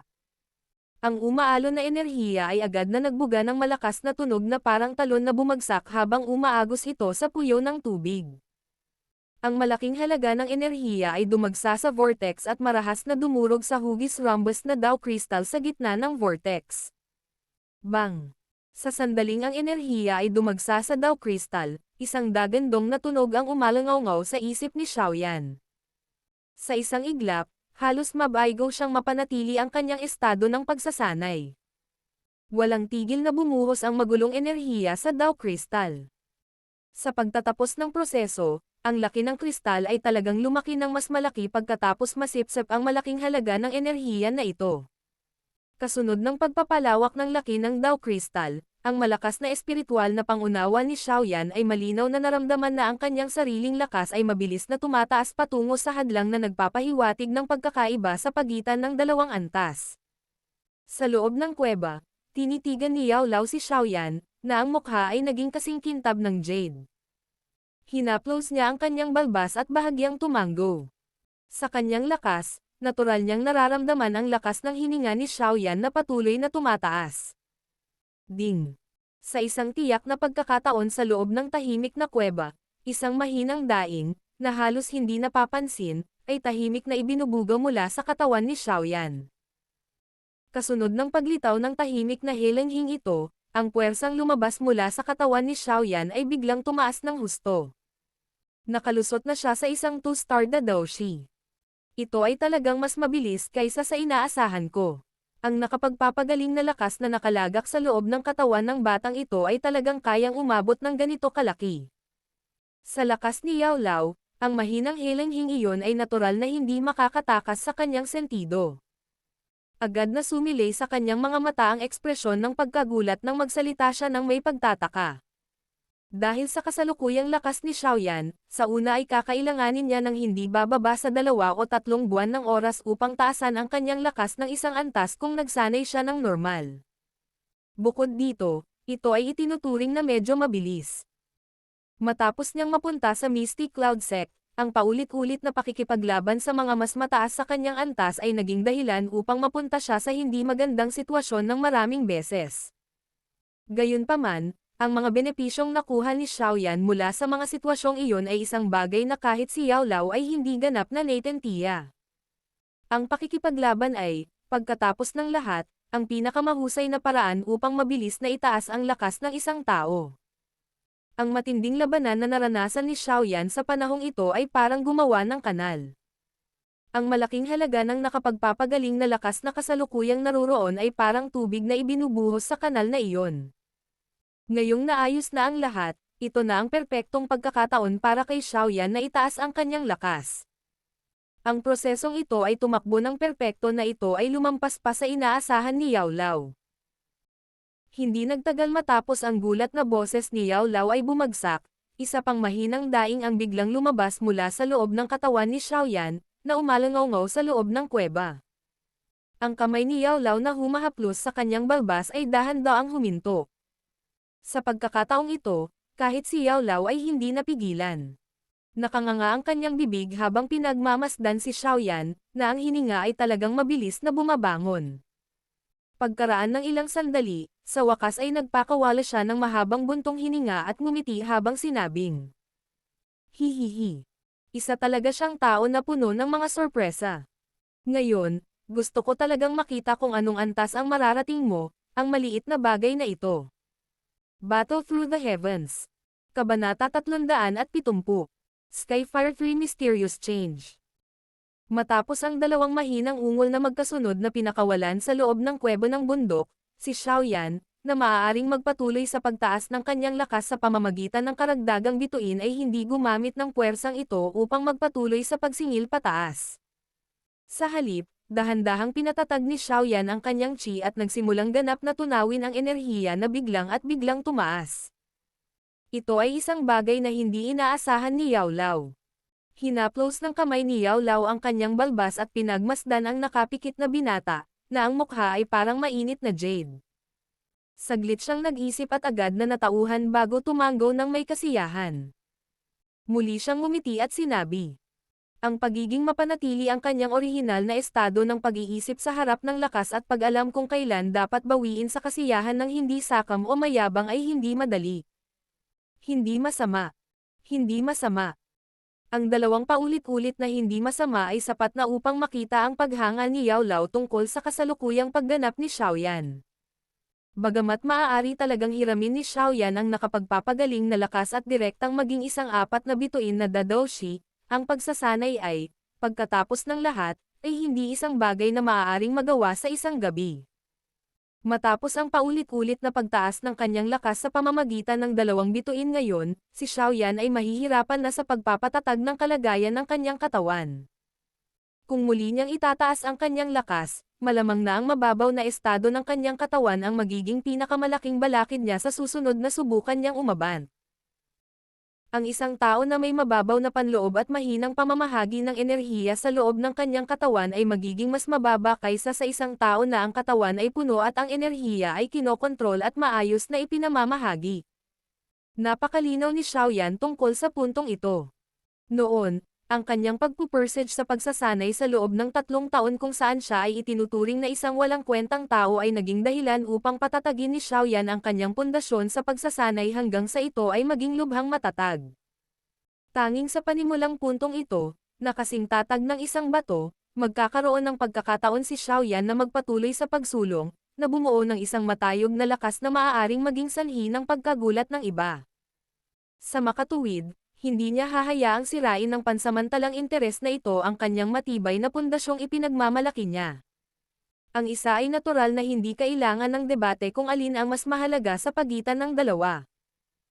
Sa makatuwid, si Xiaoyan ay lubos na matatag sa pagsuko muli sa tagumpay. Ang mukha ni Xiaoyan ay parang piraso ng mainit na jade na nagbuga ng mahinang kinang habang naka-crossleg siya sa berdeng lotus. Ilang sandali pa bago unti-unting nawala ang ningning. Bahagyang nanginig ang kanyang pilikmata, at bigla niyang iminulat ang kanyang mga mata. Isang malabong berdeng kulay na glow ang sumilay sa kanila at mabilis na nawala. Kasunod ng paglaho ng ningning, ang malakas na puwersa na bumabalot sa ibabaw ng katawan ni Xiaoyan ay unti-unting umatras hanggang sa tuluyan na itong mawala. Hihihi. Hindi masama. Pagkatapos ng pagpapagaling at pagsasanay, tumaas talaga ng 2 stars ang lakas ko. Sa kasamaang palad, ang ganitong uri ng pagkakataon ay hindi isang bagay na ibinibigay sa iyo kung kailan mo ito gusto. Tumawa ng mahina si Yao Lao nang makita niyang umalis si Xiaoyan sa kanyang training state. Isang maputik na hangin ang dumaan sa lalamunan ni Xiaoyan bago ibinuga. Kinagat niya ang kanyang leeg at narinig ang malinaw na tunog ng pagbitak ng kanyang mga buto. Pagkatapos nito, naramdaman niya ang umaagos na Dao Qi sa loob ng kanyang katawan, na parang isang umaagos na ilog. Bumakas sa mukha niya ang saya. Ang kanyang mga kamay ay marahang idiniin ang berdeng lotus at ang kanyang katawan ay bumagsak sa malambot na paraan. Ang kanyang mga kamao pagkatapos ay biglang pumutok. Napakatalam ng ihip ng hangin mula sa kanyang kamao. Sapat na. Sa kasalukuyan kong kakayahan, ganap kong makokontrol ang lakas ng aking 2-star increase. Kung tataas ito ng higit pa, maaaring mukhang tumaas ako sa lakas sa loob ng maikling panahon ngunit kung titingnan ng isa mula sa isang pangmatagalang pananaw, hindi ito makakabuti para sa akin. Binawi ni Xiaoyan ang kanyang kamao at nakangiting sinabi. Ngumiti si Yao Lao at tumango. Sinenyasan niya ang berdeng lotus gamit ang kanyang kamay at ibinalik ito sa storage ring. Nanginginig tuloy ang kamay niya at muling lumabas sa kamay niya ang nabasag na jade piece kanina habang hinihimas-himas niya iyon. Matapos tumaas ang kanyang lakas, ang mga panloob na pinsala sa katawan ni Xiaoyan ay ganap na ring gumaling. Muling bumalik ang ningning sa mukha ni Xiaoyan. Itinaas niya ang kanyang ulo at pinagmasdan ang aksyon ni Yao Lao bago sinipat ang piraso ng sirang jade. Bahagya siyang natigilan. Ang kanyang puso ay agad na kumilos ng kaunti habang siya ay humakbang pasulong at nagtanong ng may pag-aalinlangan. Nakikilala ba ng guro kung ano ito? Nakakita na ako ng ganitong kakaibang storage device dati. Tumango si Yao Lao at sinabing. Nag-iimbak ng aparato. Ang isa ay maaaring aktwal na mag-imbak ng mga bagay sa loob ng bagay na ito. Huwag sabihin sa akin na ito ay nag-iimbak ng isang bagay tulad ng isang Dao technique o Qi method. Sandaling nagulat si Xiaoyan bago nagsalita nang bigla siyang natauhan. Hihihi. Kung ito ang iniisip ko, ang ganitong uri ng jade storage device ay dapat ang obra maestra ng Burning Flame Valley sa Dao Qi Continent. Ito ay dahil sila lang ang may kakayahan na nagpapahintulot sa kanila na gumamit ng jade bilang storage device. Bukod dito, kung hahawakan ng isang tao ang piraso ng jade na ito sa loob ng mahabang panahon, talagang may mahinang pakiramdam dito. Ito ang marka ng mga bagay na ginawa ng Burning Flame Valley. Nakangiti si Yao Lao habang nagsasalita. Burning Flame Valley. Ano iyon? Hindi maiwasan ni Xiaoyan na medyo nawalan ng malay nang marinig ang banyagang pangalang ito. Bilang isang baguhan na hindi kailanman umalis sa Jiama Empire sa kanyang buhay, natural na hindi pa niya narinig ang pangalang ito. Ang Burning Flame Valley ay isang paksayon sa kontinente ng Daoqi. Kung pag-uusapan natin ang tungkol sa lakas nito, malamang na hindi ito mas mahina kaysa sa Mystic Cloud Sect. Naging kilala sila sa Daoqi Continent para sa pagsasanay ng Qi method ng Fire Affinity. Dalubhasa lamang sila sa marahas na paraan ng pag-atake. Sa makatuwid, maaari silang ituring na kakaiba sa kontinente ng Daoqi. Mahinang sabi ni Yao Lao. Hindi mas mahina kaysa sa Mystic Cloud Sect. Bahagyang kumaibot ang sulok ng bibig ni Xiaoyan. Maya-maya pa, hindi na niya napigil ang tumawa ng mapait. Talagang hindi inaasahan na ang Mystic Cloud Sect na ito, na nang ibabaw sa Jiama Empire ay karaniwan lamang sa kontinente ng Daoqi. Hihihi. Huwag masyadong kalkulahin ang Mystic Cloud Sect. Totoo ang sinabi ng taong iyon na tinawag na Lingying. Ang Mystic Cloud Sect ay isa lamang pangalawang tier na paksayon sa kontinente ng Daoqi. Bagamat maaari na silang magkaroon ng Daozang, maaari lamang silang ituring na kabilang sa ilalim ng mga pangkat ng unang baitang. Sinampal ni Yao Lao ang kanyang mga labi, pinaliit ang mga ito sa pang-aalipusta. Siyempre, kahit na ganoon ang kaso, natural pa rin silang maituturing na isang napakalaking nilalang sa harap mo, isang maliit na dadoshi. Tumawa si Yao Lao habang pinagmamasdan ang mapait na ngiti sa mukha ni Xiaoyan. Munting bata. Napakalaki ng kontinente ng Daoqi. Ang dami kasing malalakas na tao tulad ng mga ulap. Ang mundong nakita mo sa nakaraan ay isang maliit na sulok lamang ng kontinenteng ito. Kapag tumuntong ka sa kontinente, naniniwala ako na magugustuhan mo rin ang kahanga-hanga at kapanapanabot na mundo. Ang iyong sariling lakas ay ang pinakamahalagang bagay kung nais mong makakuha ng paggalang.